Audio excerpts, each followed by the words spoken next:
اللهم صل على سيدنا ومولانا محمد وبارك وسلم وصلوا عليه.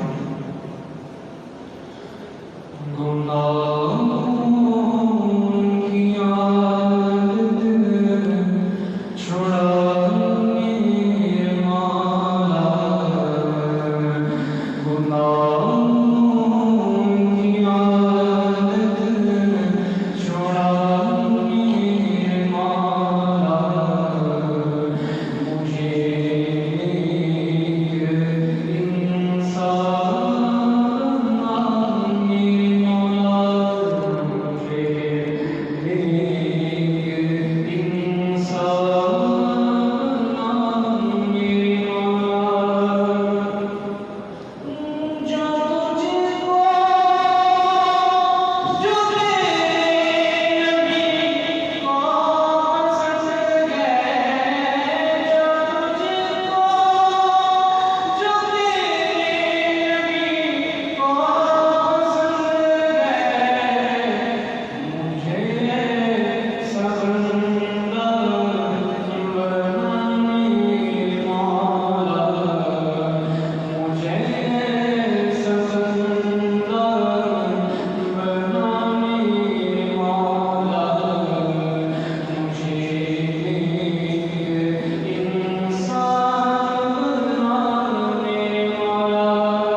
الحمد لله وكفى وسلام على عباده الذين اصطفى أما بعد أعوذ بالله من الشيطان الرجيم بسم الله الرحمن الرحيم كل نفس ذائقة الموت ثم إلينا ترجعون وقال الله تعالى في مقام آخر كل نفس ذائقة الموت وإنما توفون أجوركم يوم القيامة فمن زحزح عن النار وأدخل الجنة فقد فاز وما الحياة الدنيا إلا متاع الغرور وقال الله تعالى في مقام آخر كل من عليها فان ويبقى وجه ربك ذو الجلال والإكرام وقال رسول الله صلى الله عليه وسلم صحبة المؤمن الموت أو كما قال عليه الصلاة والسلام سبحان ربك رب العزة عما يصفون وسلام على المرسلين والحمد لله رب العالمين اللهم صل على سيدنا محمد وعلى آل سيدنا محمد وبارك وسلم. انسانی زندگی ہوا میں رکھے ہوئے چراغ کے معنی ہے. جس طرح ہوا میں رکھا ہوا چراغ ایک جھونکے کا محتاج ہوتا ہے. ہوا کا جھونکا آیا اور چراغ اٹھ گیا. انسانی زندگی کا بھی یہی معاملہ ہے. چنانچہ بوڑھا آدمی اگر چراغ سحر ہے تو جوان آدمی بھی چراغ شام ہے. نہیں پتہ چلتا کہ موت جوان کو آئے گی یا بوڑھے کو آئے گی. اللہ تعالیٰ کی طرف سے وقت متعین ہے مگر یہ طے شدہ بات ہے کہ ہر بندے کو موت کا ذائقہ چکھنا ہے.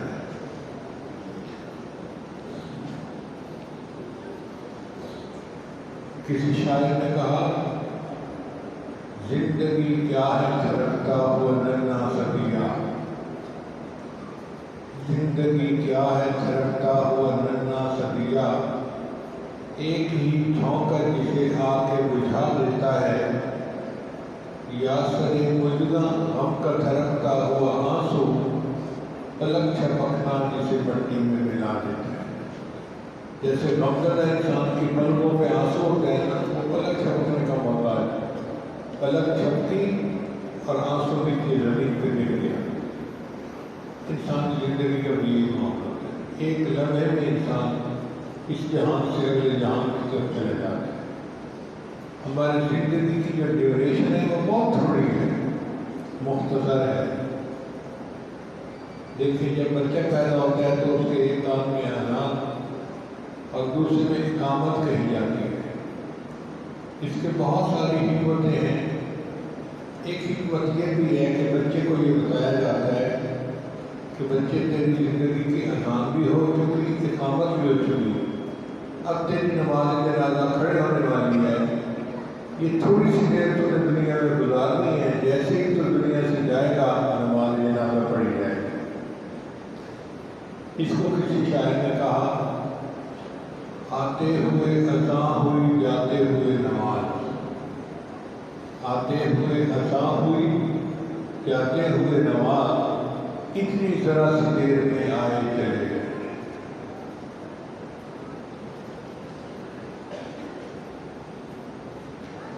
کسی اور شاعر نے کہا کہ جس طرح ایک پرندہ کسی درخت کے اوپر آ کر بیٹھتا ہے اور تھوڑی دیر کے چڑھا کے اڑ جاتا ہے, ایسے انسان کی زندگی کی مثال ہے۔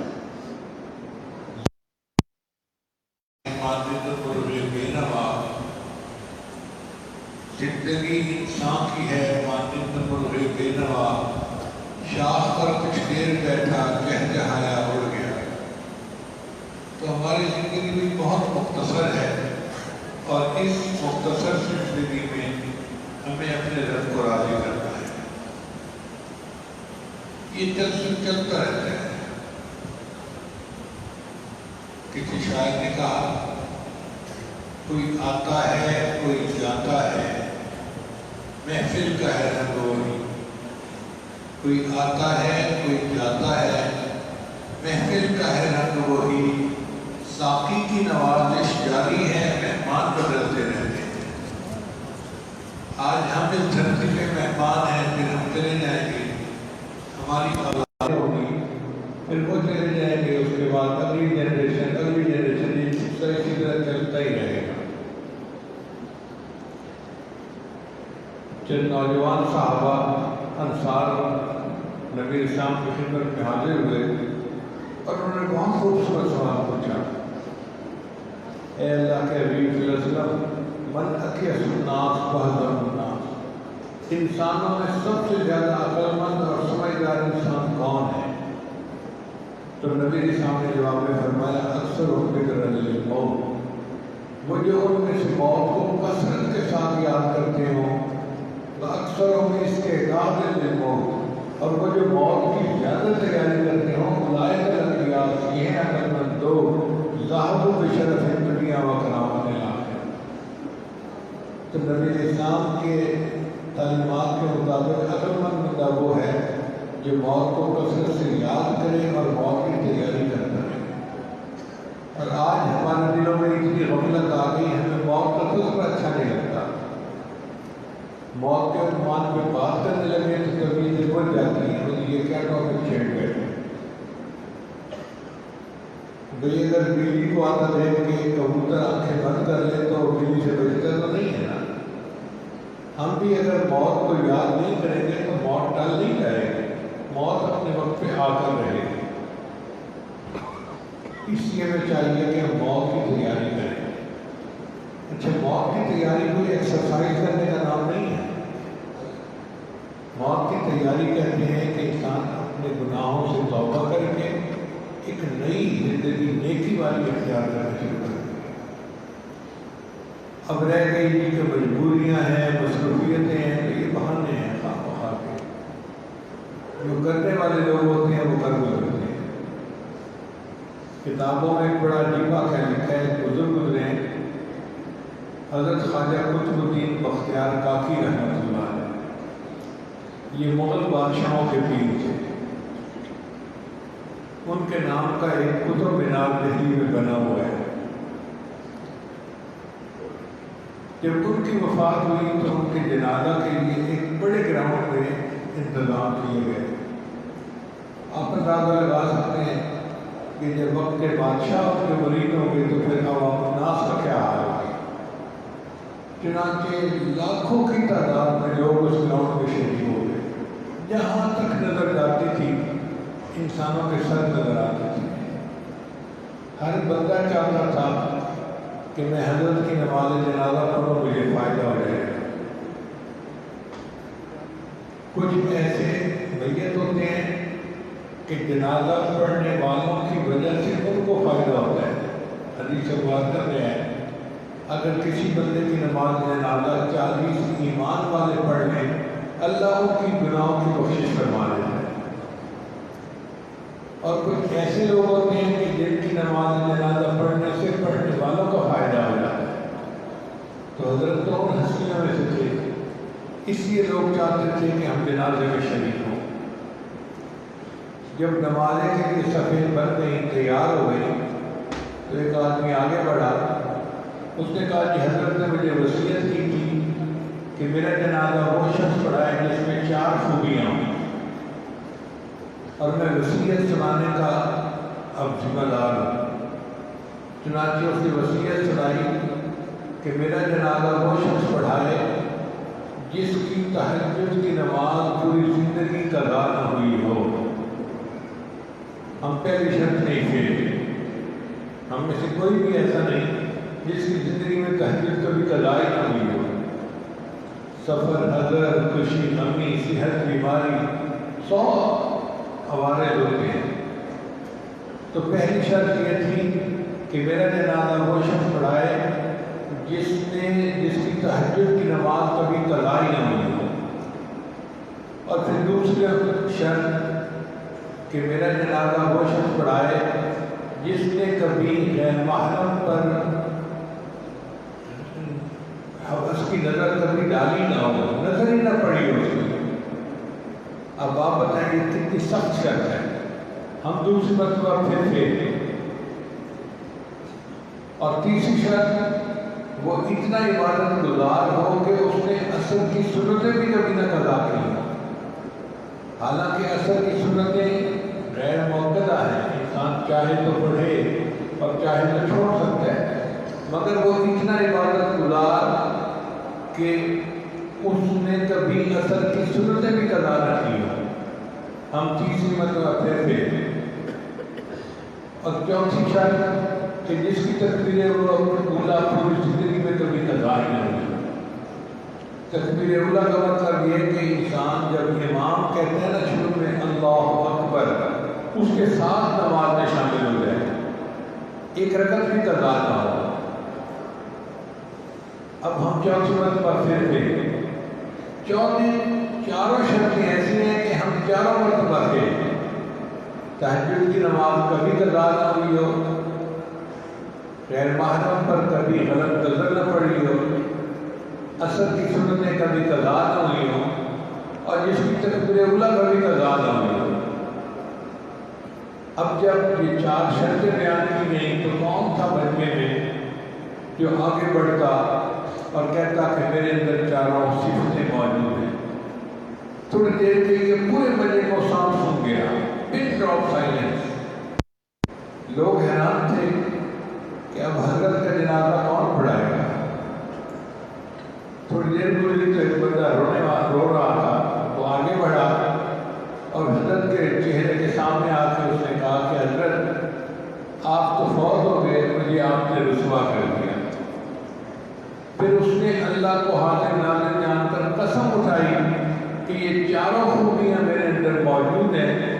لوگوں نے دیکھا وہ وقت کا بادشاہ التمش تھا، اس نے حضرت کی نماز جنازہ پڑھا. اگر وقت کا بادشاہ بھی ایسی زندگی گزار سکتا ہے تو ہم کیا بہانے بناتے پھرتے ہیں؟ اگر موت کی تیاری کرنی ہے تو پھر ہمیں صحیح معنوں میں کرنی چاہیے. اور یہ بھی ذہن میں رکھیے کہ موت کو کوئی ٹال نہیں سکتا. اگر موت کو حکمت و دواؤں کے ذریعے سے ٹالا جا سکتا تو افلاطون اور جالینوس کو موت نہ آتی. اگر موت کو مال و دولت کے ذریعے سے ٹالا جا سکتا تو قارون کو کبھی موت نہ آتی. اگر موت کو حکومت کے ذریعے سے ٹالا جا سکتا تو فرعون کو کبھی موت نہ آتی. اگر موت کو قوت بازو کے ذریعے سے ٹالا جا سکتا تو رستم اور سہراب کو کبھی موت نہ آتی. اگر موت کو حسن و جمال کے ذریعے سے ٹالا جا سکتا تو یوسف علیہ السلام کو کبھی موت نہ آتی. اگر موت کو وفاؤں کے ذریعے سے ٹالا جا سکتا تو کوئی بیوی اپنے جوان خامن کو آنکھوں کے سامنے نہ مرنے دیتی. اگر موت کو محبتوں کے ذریعے سے ٹالا جا سکتا کوئی ماں اپنی آنکھوں کے سامنے اپنے بیٹے کو نہ مرنے دیتی. مگر جب موت آتی ہے تو انسان بے بس ہوتا ہے. ہم نے کئی مرتبہ دیکھا جوان بیٹا چارپائی پر لیٹا ہوا ہے، بیٹی آتی ہے، ابو آپ مجھ سے بات تو کریں، ابو آپ بولتے کیوں نہیں، اور باپ خاموش ہوتا ہے. بیٹی رو رہی ہوتی ہے، ابو آپ مجھے کس کے حوالے کر کے جا رہے ہیں، ابو میرا کیا بنے گا، مگر باپ کوئی جواب نہیں دیتا. بیوی آتی ہے، میرے سرتاج آپ کو کیا ہوا، آج آپ چپ کیوں ہیں، آپ میری بات کا جواب کیوں نہیں دیتے. پھر بوڑھی ماں آ جاتی ہے، میرے بیٹے، میرے نور نظر، میرے لخت جگر، تو میری تھوڑی سی آواز پہ کیا ہوا تو بول ہی نہیں رہا، بات ہی نہیں کر رہا۔ بیٹے میں سب کچھ خرچ کر دوں گی، تیرا علاج کرواؤں گی، بتا تجھے کیا ہوا۔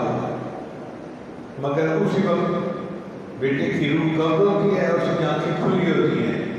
ماں اپنے کانپتے ہاتھوں کے ساتھ اپنے جوان بیٹے کی آنکھیں بند کر دیتی ہے۔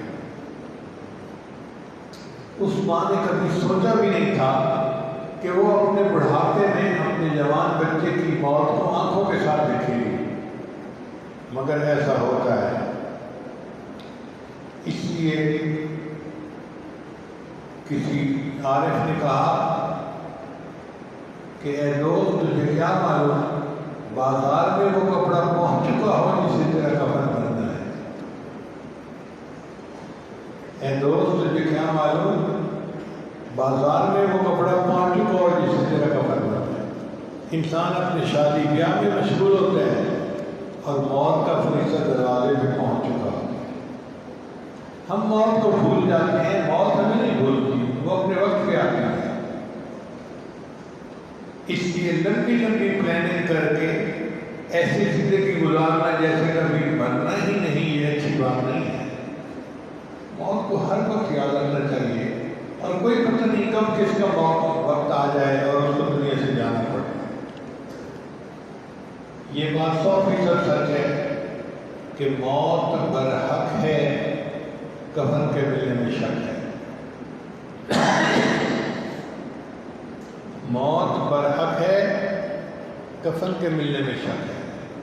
کس حال میں موت آئے گی کوئی نہیں جانتا۔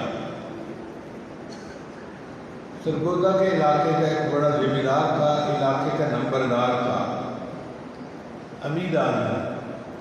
اس کو دشمن نے قتل کر کے نہر کے اندر ڈال دیا۔ اب اس کی لاش کئی دن نہر کے پانی کے اندر رہی، پھول گئی۔ جب پولیس نے اس کو نکالا تو اتنا چہرہ سجا ہوا تھا کہ پتہ ہی نہیں چلتا تھا کون ہے کون نہیں ہے۔ پولیس والوں نے ادھر ادھر پتہ کیا، لوگوں نے کہا جی کہ پتہ ہی نہیں چلتا یہ کون ہے۔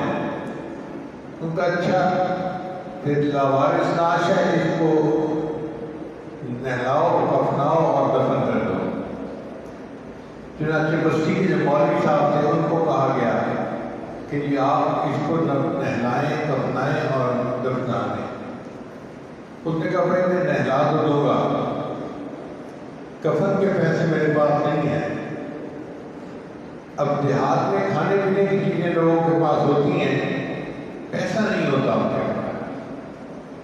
تو ایک بندے نے مشورہ دیا مولانا مسجد میں اعلان کرو لاوارث لاش ہے، اس کا کفن خریدنا ہے۔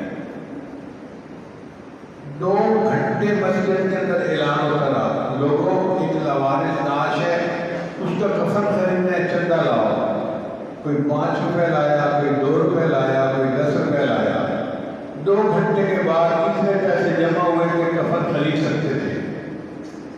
کفن خرید کر اس کو بندے کو پہنا دیا گیا اور پھر اس کی نماز جنازہ پڑھی گئی۔ اب نماز جنازہ میں چونکہ کوئی رشتے دار نہیں تھا تو کسی کی آنکھ میں آنسو نہیں تھے، کوئی غم نہیں منا رہا، سب نے جنازہ پڑھ لیا، اس کو دفن کر دیا گیا۔ 2 مہینے کے بعد کیس کی حقیقت کھلی تو پتہ چلا کہ وہ ایک علاقے کا نمبردار تھا، 4 اس کے جوان بیٹے تھے اور اس کے بینک اکاؤنٹ میں 12 کروڑ روپے نقد موجود تھے۔ وہ کروڑوں پتی بندہ کبھی اس نے سوچا بھی نہیں ہوگا کہ میں جب دنیا سے جاؤں گا تو چندے کی کفن سے دنیا میں جاؤں گا۔ اس لیے کہتے ہیں کہ موت برحق ہے، کفن کے ملنے میں شک ہے۔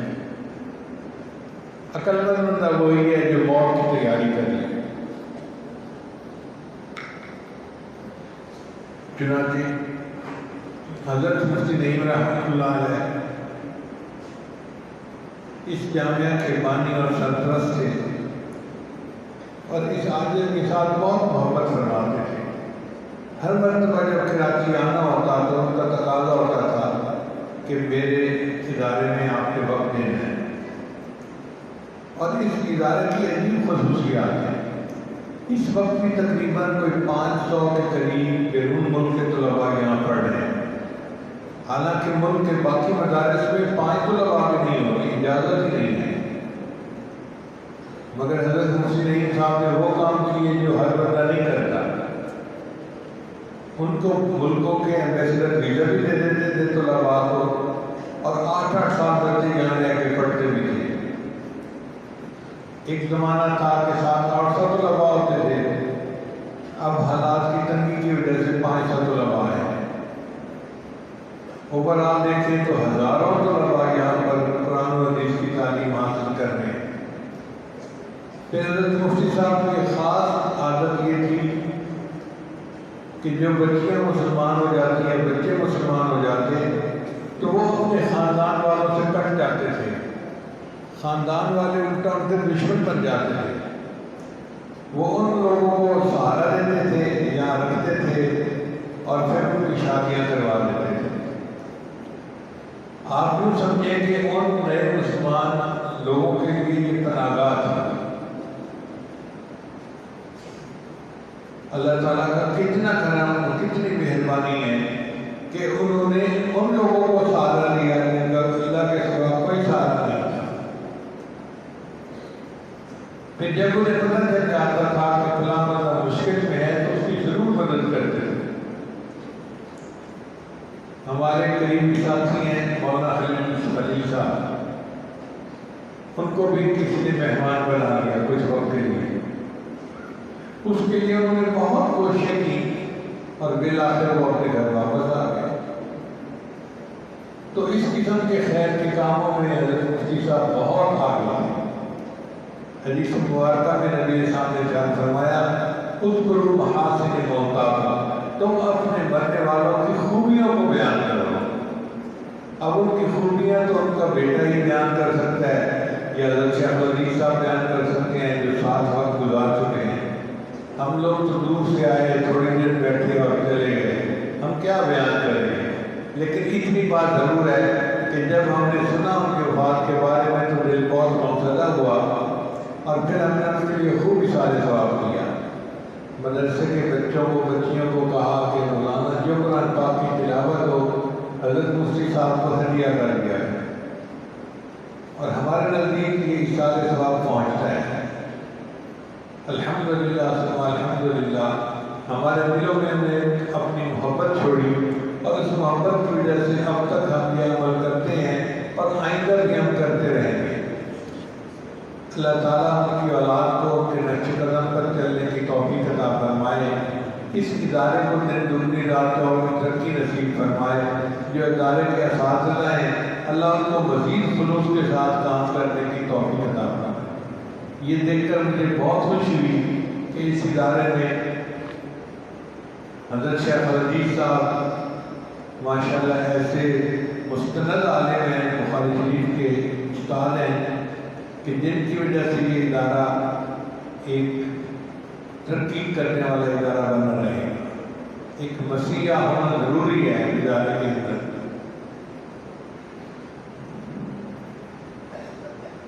حضرت بیوب رحمۃ اللہ فرماتے ہیں ایک دن مرنا ہے آخر موت ہے، کر لے جو کرنا ہے آخر موت ہے۔ تو نے منصب بھی اگر پایا تو کیا، دن جیسی کو زر بھی ہاتھ آیا تو کیا، کسر عالی شان بھی بنوایا تو کیا، دبدبا بھی اپنا دکھلایا تو کیا، ایک دن مرنا ہے آخر موت ہے، کر لے جو کرنا ہے آخر موت ہے۔ ہو رہی ہے عمر مثل برف کم، ہو رہی ہے عمر مثل برف کم، رفتہ رفتہ چپکے دم بدل، ایک دن مرنا ہے آخر موت ہے، کر لے جو کرنا ہے آخر موت ہے۔ اللہ تعالیٰ ہمیں موت کی تیاری کرنے کی توفیق عطا فرمائے، اور اللہ تعالیٰ اس ادارے کو دن دگنی رات چوگنی ترقی نصیب فرمائے، اور جو اس ادارے کے معاونین ہیں اللہ ان کو اپنے مقربین میں شامل فرمائے، تاکہ یہ گلشن جو ہے سدا بہار رہے اور اس کا خیر رہتی دنیا تک جاری و ساری رہے۔ وآخر دعوانا ان الحمد للہ رب العالمین۔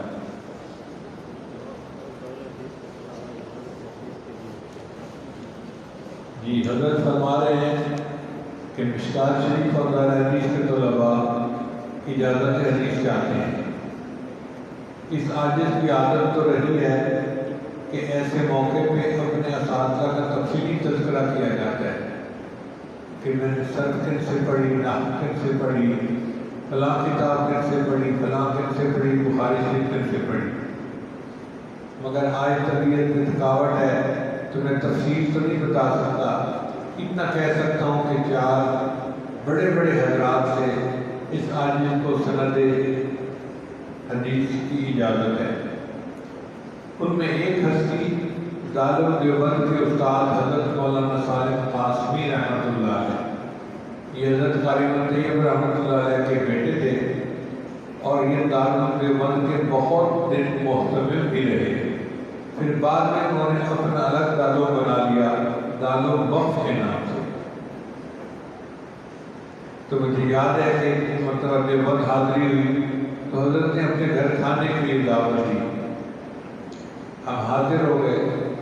جب کھانا کھا چکے تو مجھے فرمان لگے پیر صاحب۔ دیوبند کے حضرات عجیب بات ہے، اس عاجز کو پیر صاحب کے نام سے یاد کرتے ہیں۔ کہنے لگے پیر صاحب میرے ساتھ آئیں۔ میں اٹھا اور گیا، ایک کمرے میں لے گئے، کہنے لگے اس چارپائی پہ بیٹھ جائیے۔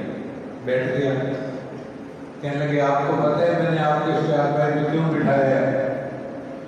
میں نے مذاق میں کہا کہ حضرت میں ان پیروں میں سے نہیں ہوں جن کی بلیاں بھی علم غیب جانتی ہیں، مجھے کیا پتا آپ نے کیوں بٹھایا ہے؟ کہنے لگے کہ یہ حضرت مولانا قاسم نوچی رحمۃ اللہ کا کمرہ اور ان کی چارپائی ہے، میں آپ کو حدیث کی اجازت دینا چاہتا تھا تو میں نے چاہا کہ آپ یہاں بیٹھیں، یہاں میں آپ کو بٹھا کے حدیث کی اجازت۔ پھر انہوں نے باقاعدہ لکھی ہوئی سند بھی دی، آج بھی میرے بکسے میں وہ سند موجود تھی۔ تو یہ بچہ ماشاءاللہ معاویہ خالد جو ہے یہ اس سند کو دیکھ رہا تھا۔ ان کی چونکہ سند کافی عالی ہے تو اللہ تعالیٰ نے مہربانی فرمائی کہ مجھے اس سے بھی سند حدیث کی اجازت نصیب ہو گئی۔ پھر دوسرا واقعہ اور عجیب ہے۔ ایک دفعہ حرمین میں بیٹھا ہوا تھا تو میں نے دیکھا پتلے دبلے سے بزرگ ہیں اور سرخ رومال والے لڑکے آ کے ان کے سامنے بیٹھے ہوئے ہیں، گھیرا بنا کے بیٹھ گئے۔ اچھا یہ جو دینی کتابیں ہیں نا، ان پہ ایک نظر آپ ڈالیں تو پتہ چل جاتا ہے کہ یہ یونیورسٹی کی کتابیں ہیں اور یہ مدرسے کی کتابیں ہیں، ان کے سائز سے ہی پتہ چل جاتا ہے۔ تو مجھے اندازہ ہو گیا کہ یہ مدرسے کے طلباء ہیں۔ اب ان میں سے ایک طالب علم نے بخاری شریف کی پہلی حدیث انما الاعمال بالنیات پڑھنی شروع کی، میں بھی سنتا رہا۔ پھر حضرت نے حرم میں بیٹھ کے اجازت حدیث دی۔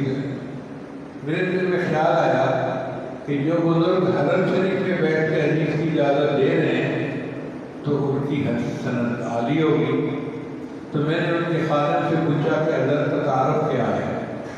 ان کا ایک نام ہے مولانا احمد علی، یہ انڈیا کے بزرگ ہیں مگر ان کی پوری زندگی UK میں گزری ہے، وہیں سے آئے ہیں حج کے لیے۔ میں نے کہا کہ بھائی اگر وہاں سے آئے ہیں تو کیا مجھے حدیث کی اجازت مل سکتی ہے؟ کہنے لگے آپ کا نام کیا ہے؟ میں نے کہا میرا نام ہے ذوالفقار احمد مشہدی۔ وہ نوجوان تو جیسے یعنی فوراً متوجہ ہو گیا، آپ کا نام ہے؟ کہ جی میرا نام ہے۔ اس نے وہیں سے بیٹھے بیٹھے حضرت حضرت، اب حرم میں اونچی آواز سے کسی کو پکارنا مایوب لگتا ہے، سب عبادت میں مصروف ہوتے ہیں، مجھے بھی برا لگا مگر حضرت نے اس کی طرف دیکھا، پوچھا کیا ہوا؟ حضرت آپ نے مجھے کہا تھا کہ اگر کہیں موقع ملے تو میں نے ان سے ملاقات کرنی ہے، وہ یہ ہے ذوالفقار احمد مشہدی۔ اب حضرت کھڑے ہو گئے تو میں بھی کھڑا ہو گیا، میں نے ان کے ماتھے کا بوسہ لیا، معانقہ کیا۔ میں نے کہا کہ حضرت مجھے آپ سے حدیث کی اجازت چاہیے۔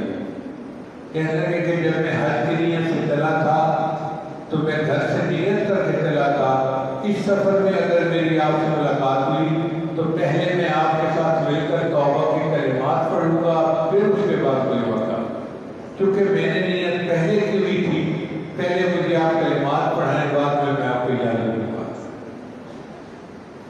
اب الامر فوق الادب، میں نے پھر ان کے حکم کو دیکھتے ہوئے وہیں بیٹھ کر ان کو توبہ کے کلمات پڑھائے اور اس کے بعد پھر انہوں نے مجھے حدیث کی اجازت دی۔ پھر میں نے ان سے پوچھا کہ حضرت آپ کی سند کیسے اوپر تک جاتی ہے؟ تو انہوں نے اپنی سند بیان کی، وہ سند واقعی بہت ہی عالی تھی۔ وہ کہنے لگے میرے پاس پاکستان کے سب بڑے بڑے علماء آتے ہیں سند حدیث کی اجازت کے۔ میں نے پوچھا کون سے؟ کہنے لگے جیسے حضرت مفتی تقی عثمانی۔ تو میرے دل کو تسلی ہو گئی کہ جب ہمارے حضرت شیخ الاسلام بھی ان کے لیے حدیث کی اجازت کے لیے تشریف لے گئے تو اس کا مطلب ہے کہ پکی بات ہے ان کی سند بہت عالی ہوگی۔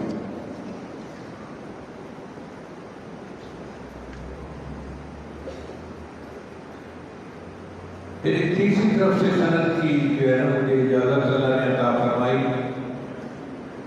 یہ بزرگ جو ہے ترکی میں ہے، استنبول میں، تو ان کی حدیث کی سند بھی بہت عالی ہے۔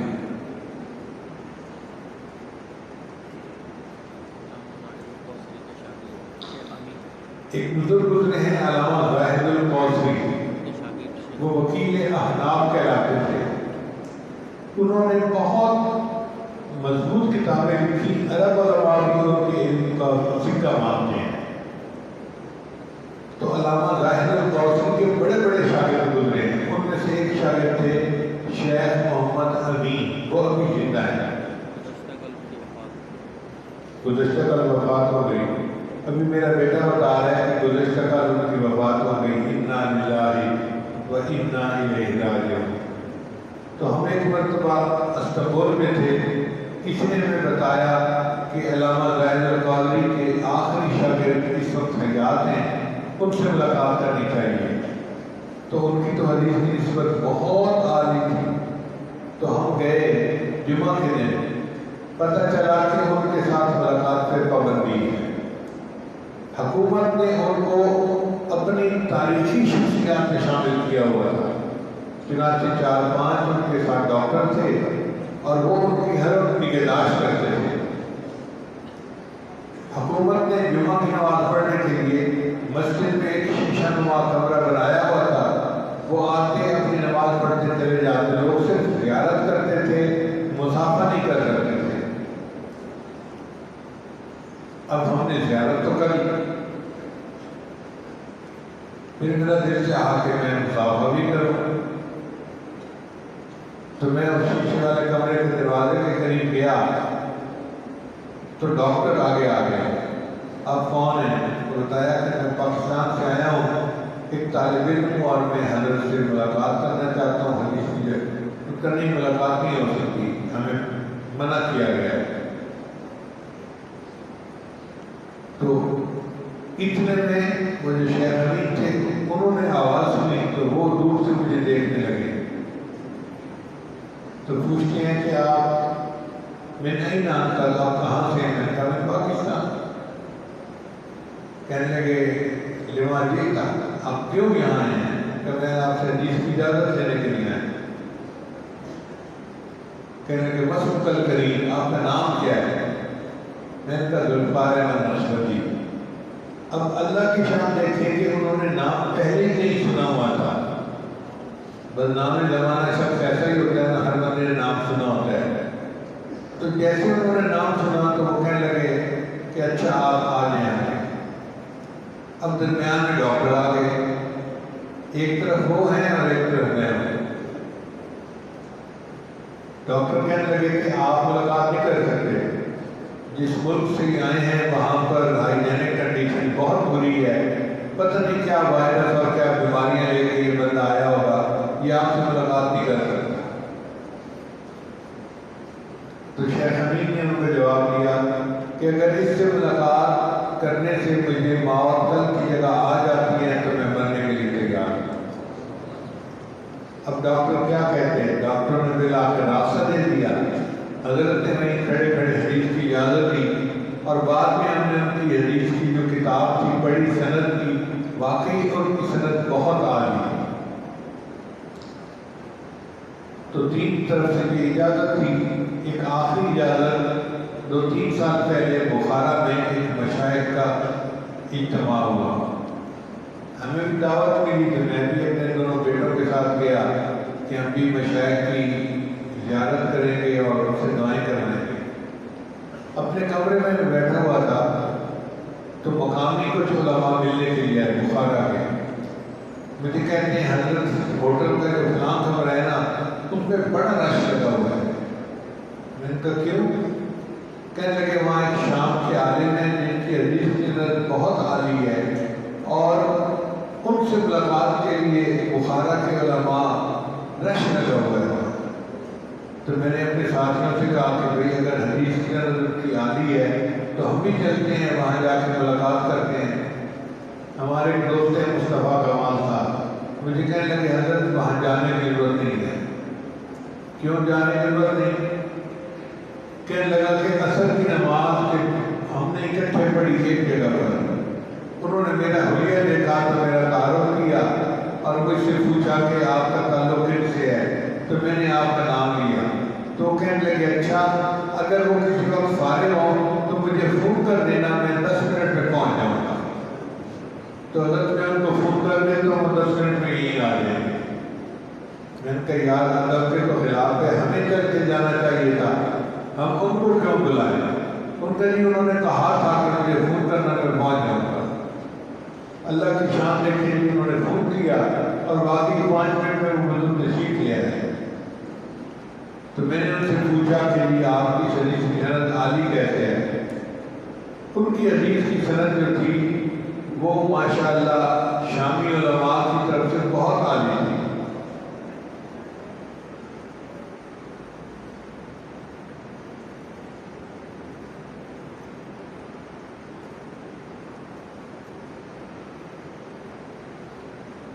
پھر انہوں نے بتایا کہ پاکستان کے جتنے بڑے بڑے محدثین ہیں ان سے میری نسبت جو ہے وہ 2 درجے کم ہے، تو زیادہ عالی ہے میری نسبت۔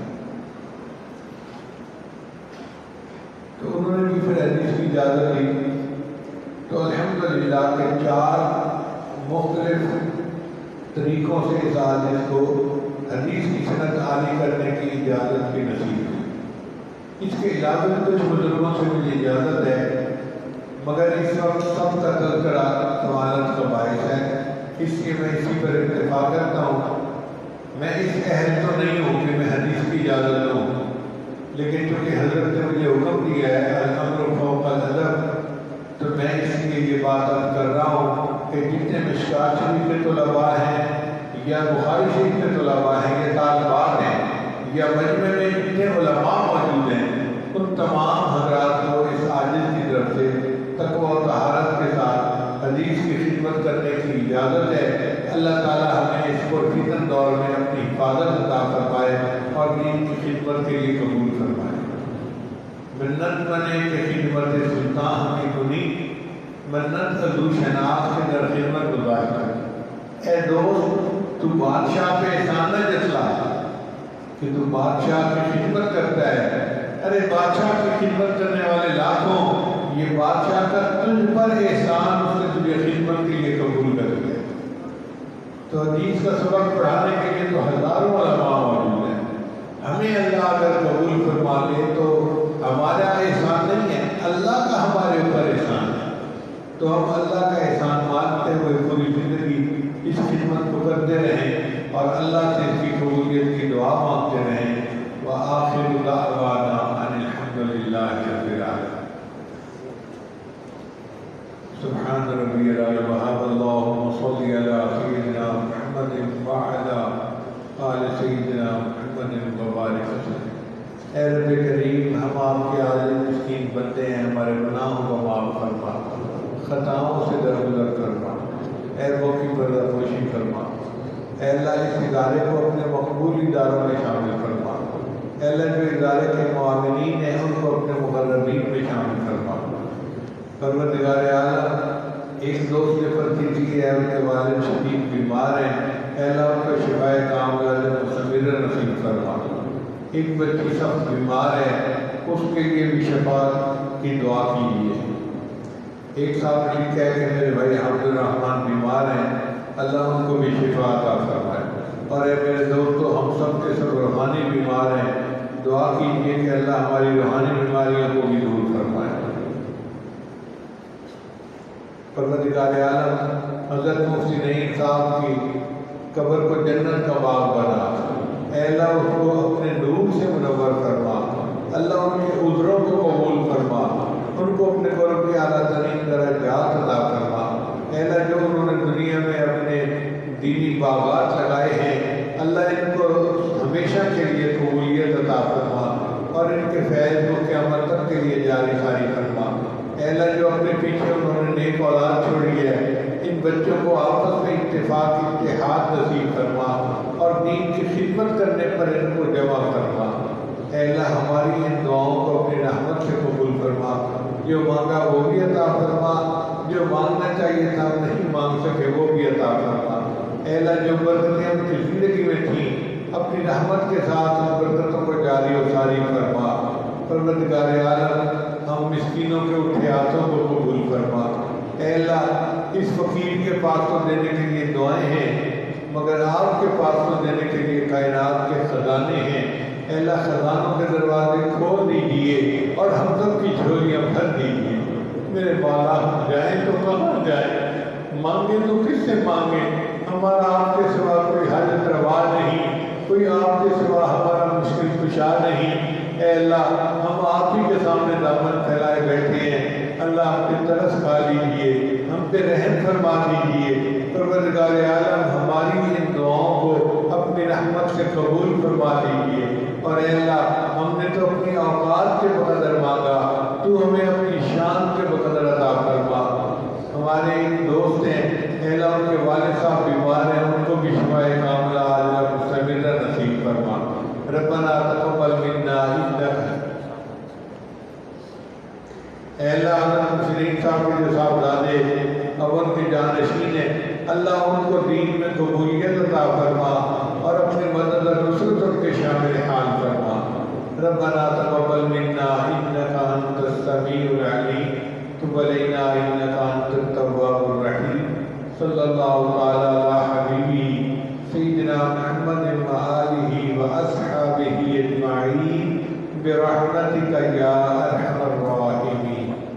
سب حضرات کو ساجد کی طرف سے السلام علیکم۔ آگے نا اس کو پکڑ